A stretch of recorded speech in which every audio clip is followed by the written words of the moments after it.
नमस्कार, संकल्प न्यूज में आपका स्वागत है। मैं हूं ऋचा दुबे और आइए नजर डालते हैं आज की मुख्य खबरों पर।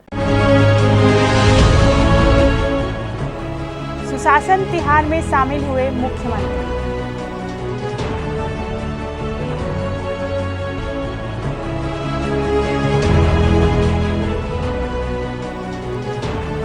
विधानसभा अध्यक्ष डॉक्टर रमन सिंह का हुआ भव्य स्वागत।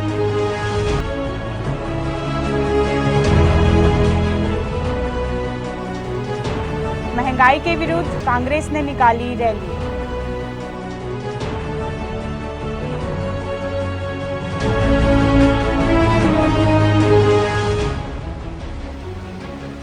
और नीट की परीक्षा का हुआ आयोजन।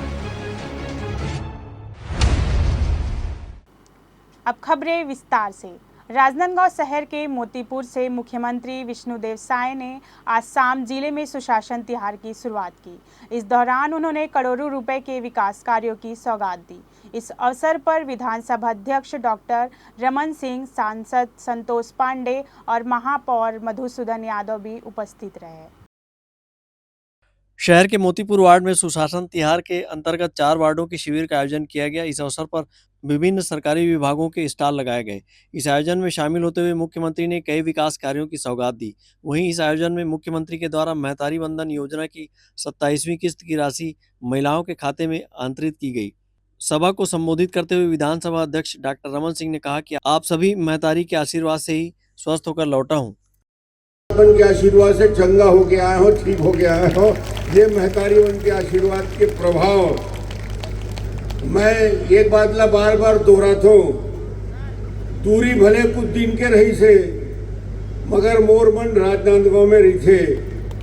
और डॉक्टर रमन के मन राजनांदगांव में कल भी रमे रही से, आज भी रमे है और हमेशा रमे रही। ये आपके आशीर्वाद है।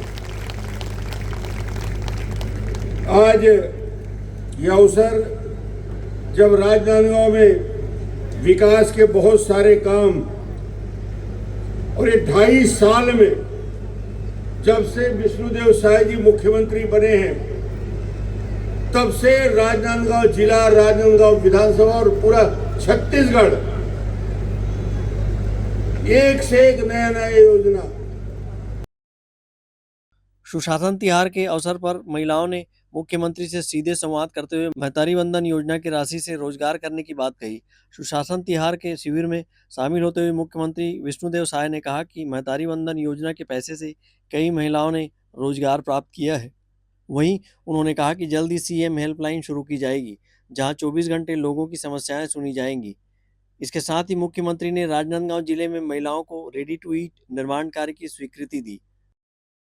आज महतारी वंदन का 27वां किस्त करीब 69-70 लाख हमारी माताओं के खाते में हर महीना 1000 रुपया भेजते हैं। तो आज 27वां किस्त करीब 650 करोड़ रुपया भेजने का काम किए हैं। तो सभी माता बहनों को बहुत बहुत बधाई, शुभकामनाएं। मुख्यमंत्री ने जिले में लगभग 12,000 लंबित राजस्व प्रकरणों के निपटारे के लिए स्थानीय कलेक्टर जितेंद्र यादव की सराहना की। वहीं उन्होंने पश्चिम बंगाल सहित अन्य राज्यों में भारतीय जनता पार्टी को मिली जीत के लिए जनता और कार्यकर्ता का आभार जताया। वहीं कार्यक्रम स्थल पर मुख्यमंत्री ने झालमुरी भी खाया। अंकालू साहू और अमित चटर्जी के साथ हफीज खान, संकल्प न्यूज। स्पाइन सर्जरी के बाद स्वस्थ होकर विधानसभा अध्यक्ष डॉक्टर रमन सिंह के राजनांदगांव लौटने पर यहां भाजपा कार्यकर्ताओं ने उनका गर्मजोशी के साथ भव्य आतिशबाजी के बीच स्वागत किया। लंबे समय तक स्वास्थ्य लाभ लेने के बाद डॉक्टर रमन सिंह रविवार की रात अपने विधानसभा क्षेत्र राजनांदगांव पहुंचे। इस दौरान स्थानीय विधानसभा अध्यक्ष निवास कार्यालय में भाजपा कार्यकर्ताओं ने उनके आते ही भव्य आतिशबाजी की और उनका स्वागत किया। उनके स्वस्थ होकर लौटने पर किए गए स्वागत को लेकर डॉक्टर रमन सिंह ने कहा कि रमन कहीं भी रहे, मन राजनांदगांव में रहता है। राजनांदगांव ने जो मान दिया वह अद्भुत है। इस बार मेरे सर्जरी की वजह से कोयम्बटूर गया और कोयम्बटूर में स्पाइन की सर्जरी वहाँ पे हुआ और उसकी वजह से इस बार थोड़ा गैप हुआ और विलम्ब से आया, तो कार्यकर्ताओं में ज़्यादा उत्साह भी दिखा।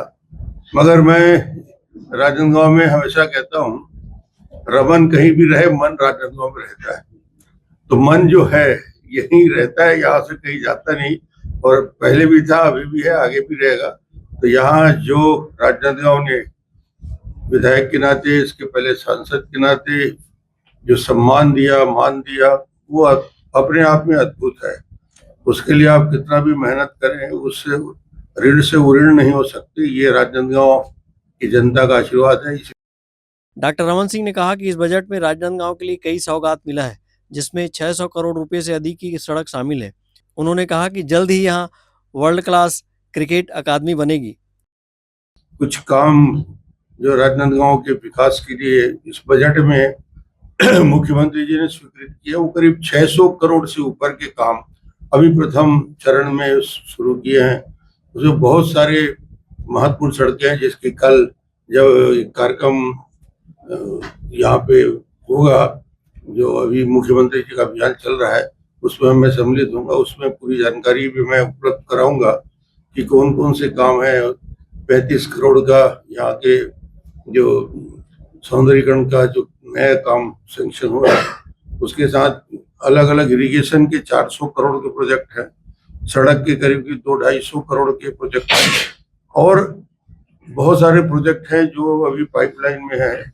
तो करीब 600-700 करोड़ का काम राजनांदगांव में जो हुआ है उसके लिए। और अभी नए ताजा इस क्रिकेट एकेडमी के लिए 5 एकड़ जमीन स्वीकृत हुआ है, और वो मैं 15 दिन के अंदर ही क्रिकेट यहाँ के संघ को दे दूंगा, ताकि इसमें अच्छे से 15-20-25 करोड़ के लागत से छत्तीसगढ़ की और वर्ल्ड क्लास एकेडमी बने।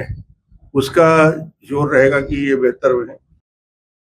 विधानसभा अध्यक्ष डॉक्टर रमन सिंह ने जनगणना को लेकर कहा कि 15 साल बाद यह प्रक्रिया हो रही है, जिससे एक स्पष्ट आंकड़ा आएगा। अमित चटर्जी के साथ हफीज खान, संकल्प न्यूज। एलपीजी गैस में बढ़ते दामों के खिलाफ कांग्रेस कमेटी राजनांदगांव ने शहर में एक रैली निकालकर विरोध जताया है और केंद्र सरकार पर महंगाई नियंत्रण नहीं कर पाने का आरोप लगाया है। कांग्रेस कार्यकर्ताओं ने रसोई गैस के बढ़े दामों के हाथों में पोस्टर थामे सड़क पर उतरकर विरोध प्रदर्शन किया है और केंद्र सरकार पर रसोई गैस के दामों में वृद्धि करने का आरोप लगाया है। कांग्रेस कार्यकर्ता कांग्रेस का झंडा लहराते रैली की शक्ल में माना मंदिर और जय स्तंभ पहुंचे और केंद्र सरकार के खिलाफ जमकर नारेबाजी की। इस दौरान उन्होंने रसोई गैस के दामों में हुई वृद्धि को वापस लेने की मांग की है। शहर जिला कांग्रेस अध्यक्ष जितेंद्र मुदलियार ने रसोई गैस के दामों के वृद्धि किए जाने पर विरोध जताते हुए कहा कि केंद्र सरकार महंगाई नियंत्रण करने में विफल साबित हो रही है। उन्होंने कहा कि रसोई गैस के दामों में वृद्धि किए जाने से लोगों पर अतिरिक्त आर्थिक भार उठाना पड़ रहा है। उन्होंने भाजपा पर तंज कसते हुए कहा कि मोदी जी एक तरफ लोगों को आश्वस्त करते हैं कि देश में पर्याप्त सिलेंडर है, लेकिन दूसरी ओर लोगों को सिलेंडर नहीं मिल रहा है। वहीं कमर्शियल गैस के दामों में 3 गुना वृद्धि कर दी गई है। उन्होंने राज्य सरकार पर आरोप लगाते हुए कहा कि पिछले विधानसभा चुनाव के दौरान भाजपा ने अपने घोषणा पत्र में लोगों को 500 रुपये में गैस सिलेंडर देने का वादा किया था। इस मामले में भी सरकार विफल साबित हो रही है। वहीं महिला कांग्रेस के अध्यक्ष माया शर्मा ने कहा कि रसोई गैस के दामों में वृद्धि होने से रसोई के बजट पर असर पड़ेगा। देखिए, जिस तरह से गैस सिलेंडरों के दाम केंद्र सरकार के द्वारा बढ़ाए गए हैं, इससे सीधे तौर पर लोगों के ऊपर आर्थिक बोझ पड़ेगा और महंगाई दर बढ़ेंगे।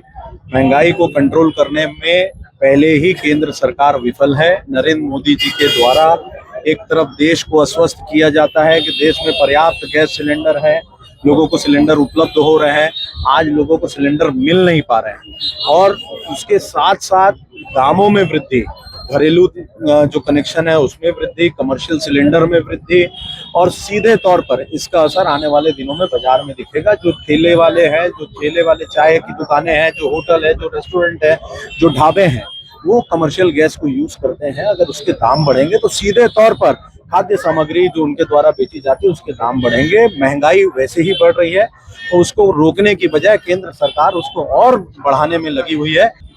महंगाई इतनी ज्यादा बढ़ गई है कि सामान्य आदमी तो सोचने पे मजबूर हो रहा है कि वो क्या करे। गैस के दाम इतने अधिक बढ़ गए हैं, कभी सोचे नहीं थे कि कमर्शियल सिलेंडर 3000 से भी ऊपर चले जाएगा। ऐसे में कई सारे होटलें बंद हो गई है, कई सारे रोजगार बंद हो गए हैं, लोग बेरोजगार हो गए हैं, उनका घर परिवार सोचने को मजबूर हो गया कि वो अपने बच्चों को क्या खिलाए, अपने परिवार को कैसे पाले। अगर आदमी काम करने या किसी काम से बाहर निकलता है तो बाहर नाश्ते और खाने के लिए उसको सोचना पड़ता है कि मैं कैसे खाऊं इतनी महंगाई में।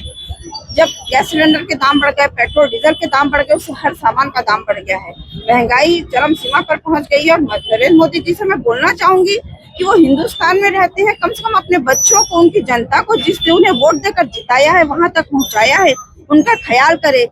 वो कहते हैं कि एक माता पिता अपने बच्चों का ध्यान रखते हैं, और जब वो तो जन नायक है और उनको अपने बच्चों की चिंता नहीं है, देश की जनता की चिंता नहीं है। इतनी महंगाई बढ़ा दी है उन्होंने, कम से कम कुछ तो कर सकते हैं वो जनता के लिए। और इस तरह महंगाई बढ़ाए, अगर पेट्रोल डीजल के दाम और सिलेंडर के दाम बढ़ते रहेंगे तो आम जनता क्या करेगी, क्या खाएगी? महंगाई से जनता परेशान है। कांग्रेस ने रैली के माध्यम से विरोध जताया है और मांग पूरी न होने पर उग्र आंदोलन की चेतावनी दी है। विरोध प्रदर्शन के दौरान बड़ी संख्या में कांग्रेस पदाधिकारी एवं कार्यकर्ता उपस्थित थे। अमित चटर्जी के साथ परमानंद रजक, संकल्प न्यूज। अब वक्त है ब्रेक का। ब्रेक के बाद आप देखेंगे नीट की परीक्षा।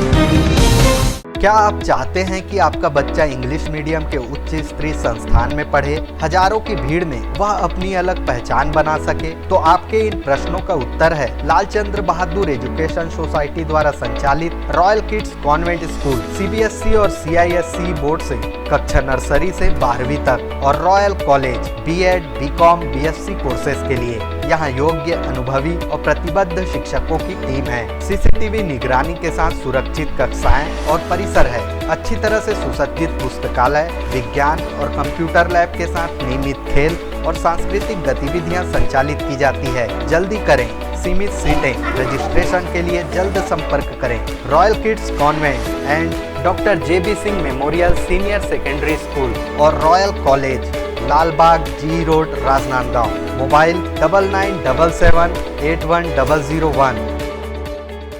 फर्नीचर जो एक कहानी कहता है, फर्नीचर जो हमारे घर को घर बनाता है। सबसे अच्छा फर्नीचर जो आप इस ग्रह पर पा सकते हैं, Shaheena furniture mall and home appliances. Luxury sofa, deluxe sofa, दीवान, अलमारी, डाइनिंग टेबल, लकड़ी व स्टील फर्नीचर, फाइबर फर्नीचर एवं LED TV, fridge, washing machine, AC, cooler व किचन संबंधित सभी प्रकार के सामान के थोक व चिल्लर विक्रेता। 0% ब्याज दर पर बजाज फाइनेंस व ईएमआई फाइनेंस की सुविधा उपलब्ध। अब पैकेज खरीदी पर पाएं आकर्षक डिस्काउंट या गिफ्ट हैम्पर जैसे iron, bedsheet, mixie, suitcase, cooler और भी बहुत कुछ। इसके साथ ही 2000 या इससे ऊपर की खरीदी पर पाए 500 रुपए का गिफ्ट वाउचर। शहर के पास, भीड़ से दूर, Shaheena furniture mall and home appliances. Mahamaya Chowk से 600 मीटर की दूरी पर, डोंगरगांव रोड, गोकुल नगर के आगे चर्च के पास, राजनांदगांव। राजनांदगांव जिले का सबसे विश्वसनीय अस्पताल शारदा मल्टी स्पेशलिटी हॉस्पिटल। 40 बिस्तरों का सर्व सुविधा युक्त अस्पताल। हमारे यहाँ विभिन्न डॉक्टरों की ओपीडी सेवाएं संचालित है, साथ ही ऑपरेशन की भी सुविधा। उपचार एवं भर्ती की सुविधा 24 घंटे उपलब्ध है। आयुष्मान कार्ड धारकों के लिए इलाज की सुविधा। वरिष्ठ हड्डी रोग विशेषज्ञ डॉक्टर दिनेश अग्रवाल की सेवाएं 24 घंटे उपलब्ध। सभी प्रकार के फ्रैक्चर के इलाज एवं ऑपरेशन की सुविधा। जोड़ प्रत्यारोपण, रीढ़ की हड्डी का ऑपरेशन, लिगामेंट पुनर्निर्माण, हड्डी संबंधित जन्मजात व विकृतियों एवं जोड़ संबंधित बीमारियों का इलाज। साथ ही डॉक्टर आयुष अग्रवाल जनरल एवं लेप्रोस्कोपिक सर्जन। पेट का दर्द, सर्जरी, पेट में जलन, लेजर द्वारा फिशर, बगंदर, पाइल्स, लेप्रोस्कोपी से छोटे चीरे की सुविधा, एंडोस्कोपी, डायग्नोस्टिक। इसके साथ ही शहर के बीचों बीच कामठी लाइन भारत माता चौक के पास ओपीडी की सुविधा भी उपलब्ध है। Sharda multi speciality hospital, Kailash Nagar, Rajnandgaon.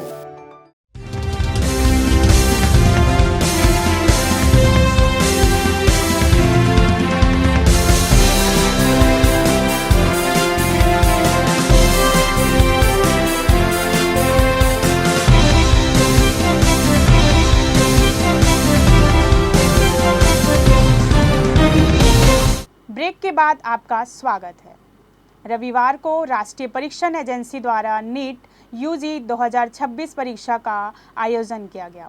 Rajnandgaon जिले में इस परीक्षा में शामिल होने वाले 1897 परीक्षार्थियों के लिए 6 परीक्षा केंद्र बनाए गए थे। इस दौरान परीक्षार्थियों को 3 लेयर की कड़ी जांच पड़ताल के बीच से गुजरना पड़ा। चिकित्सक बनने की तमन्ना वाले भावी चिकित्सकों ने मेडिकल कॉलेज में दाखिला पाने नीट की परीक्षा दी। परीक्षा केंद्र के भीतर इलेक्ट्रॉनिक उपकरण, घड़ी, बेल्ट, टोपी, पर्स, चश्मा प्रतिबंधित किया गया था। परीक्षा केंद्र के बाहर परीक्षार्थियों की मेटल डिटेक्टर सहित फ्रिस्किंग, रजिस्ट्रेशन, प्रवेश पत्र एवं बायोमेट्रिक सत्यापन की प्रक्रिया से गुजरने के बाद परीक्षा केंद्र में प्रवेश दिया गया। इस दौरान गले में पहने ताबीज, हाथ में बंधे धागे, कान और नाक के आभूषण भी उतरवा लिए गए। वहीं परीक्षा केंद्रों के बाहर एम्बुलेंस को अलर्ट मोड पर रखा गया। बारीकी से जांच पड़ताल के लिए सभी परीक्षा केंद्रों में पंडाल लगाया गया था। वहीं परीक्षा केंद्र के भीतर सीसीटीवी कैमरे भी लगाए गए थे। नीट की परीक्षा में भौतिक, रसायन विज्ञान एवं जीव विज्ञान से संबंधित 180 प्रश्न पूछे गए, जिसमें प्रत्येक प्रश्नों के 4 अंक और 4 विकल्प दिए गए। वहीं गलत उत्तर देने पर 1 अंक का माइनस मार्किंग भी शामिल था। परीक्षा देकर निकले नवदीप यादव, चितेश सिन्हा, प्रकाश बंदे सहित अन्य परीक्षार्थियों ने कहा कि बीते वर्ष के मुकाबले इस वर्ष प्रश्न काफ़ी सरल और अच्छे थे। खासकर बायो फिजिक्स सरल था। उन्होंने कहा कि पूरी उम्मीद है कि उन्हें बेहतर अंक हासिल होगा। जो मेरा जो कथन है कि 2024 का जो पेपर था और अभी का जो पेपर है दोनों सेम ही है।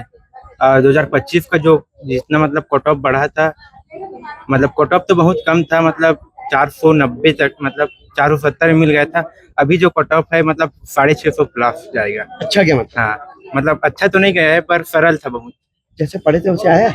हाँ, वैसे आया था। बाहर से कोई क्वेश्चन? बाहर से कोई नहीं आया था। नाम बता। नीट का एग्जाम था आज और एग्जाम बहुत अच्छा रहा मेरा तो, और बाकी का भी आशा करता हूँ अच्छा ही रहा होगा। ठीक ठाक? बहुत अच्छा रहा, क्वेश्चन भी बहुत अच्छे ही आए थे आज। जैसे पढ़ाई के लिए? हाँ, नहीं आउट ऑफ सिलेबस वगैरह नहीं था। नहीं डिफर नहीं, बहुत इस बार तो बहुत अच्छा ही आया है, बहुत अच्छा है। नीट की परीक्षा में 1862 परीक्षार्थी शामिल हुए और लगभग 35 परीक्षार्थी अनुपस्थित रहे। अमित चटर्जी के साथ हफीज खान, संकल्प न्यूज। खेल मैदान को विभिन्न आयोजनों के लिए दिए जाने से राजनांदगांव के खिलाड़ियों ने महावीर चौक में क्रिकेट और बास्केटबॉल खेलकर विरोध प्रदर्शन किया और खेल मैदान को विभिन्न आयोजनों के लिए दिए जाने से खेल मैदान खराब होने का आरोप लगाया है। शहर के व्यस्ततम मार्ग महावीर चौक में क्रिकेट, वॉलीबॉल, बास्केटबॉल खेल खेल रहे ये खिलाड़ी कोई प्रतियोगिता में भाग नहीं ले रहे हैं, बल्कि खेल मैदान के लिए विरोध प्रदर्शन कर रहे हैं। दरअसल यह मामला राजनांदगांव के म्युनिसिपल हाई स्कूल मैदान में 8 से 17 मई तक एक मड़ई मेले के नाम पर आयोजन की तैयारी चल रही है और 3 से 4 ट्रक सामान भरकर मैदान पहुंच गया, जिससे नाराज खिलाड़ी महावीर चौक पहुंचे और सर्विस लाइन ब्लॉक कर चक्का जाम की तैयारी करने लगे। खिलाड़ियों द्वारा चक्का जाम की सूचना मिलने पर पुलिस एवं प्रशासन की टीम मौके पर पहुंची और तहसीलदार के समझाइश के बाद चक्का जाम का इरादा खिलाड़ियों ने त्याग दिया। खिलाड़ियों का कहना है कि खेल मैदानों को निजी आयोजनों के लिए देने से खेल मैदान खराब हो जाता है। वहीं खिलाड़ियों को खेल अभ्यास करने में असुविधा होती है, जिससे खिलाड़ी अपनी खेल प्रतिभा निखारने में असमर्थ हो जाते हैं। खिलाड़ियों का कहना है कि निजी आयोजनों के लिए निर्धारित स्थान तय कर आयोजन करवाएं ताकि खेल मैदान सुरक्षित रह सकेगा। हम लोग चक्का जाम किए थे हमारे म्युनिसिपल स्कूल ग्राउंड में, जो भिलाई मड़ई के नाम से कार्यक्रम करा रहे थे, तो उस विषय में हम खिलाड़ी चक्का जाम तो नहीं किए थे, हमारा मैदान चाहिए था तो मैदान नहीं बचता, इसलिए हम क्रिकेट खेलने मैदान छोड़कर अब यहाँ आ गए थे रोड पे। लेकिन तहसीलदार साहब ने हमें आश्वासन दिया कि वो मड़ई वहाँ नहीं लगेगा, उस गाड़ी को हम लोग यहाँ से 12 बजे भेज देंगे। तो हम लोग यहाँ से अब खाली हो चुके हैं ताकि हमारे मैदान में इस प्रकार का प्राइवेट आयोजन ना हो सके। इस अवसर पर पहुंचे तहसीलदार का कहना है कि खेल मैदान में निजी आयोजन के लिए कोई सहमति नहीं मांगी है, इसीलिए खेल मैदान को निजी आयोजन के लिए नहीं दिया गया है।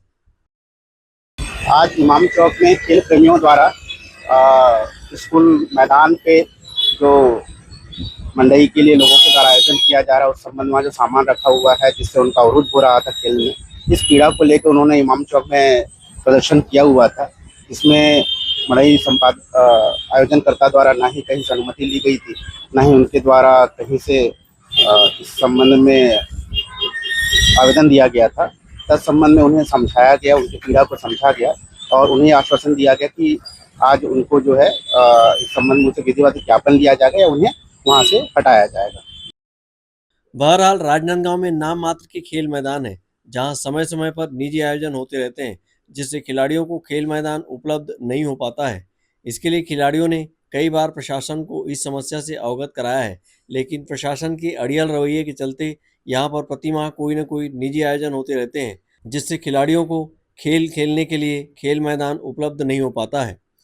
अमित चटर्जी के साथ परमानंद रजक, संकल्प न्यूज़। आज की खबरों में बस इतना ही। हमें इजाज़त दीजिए। नमस्कार।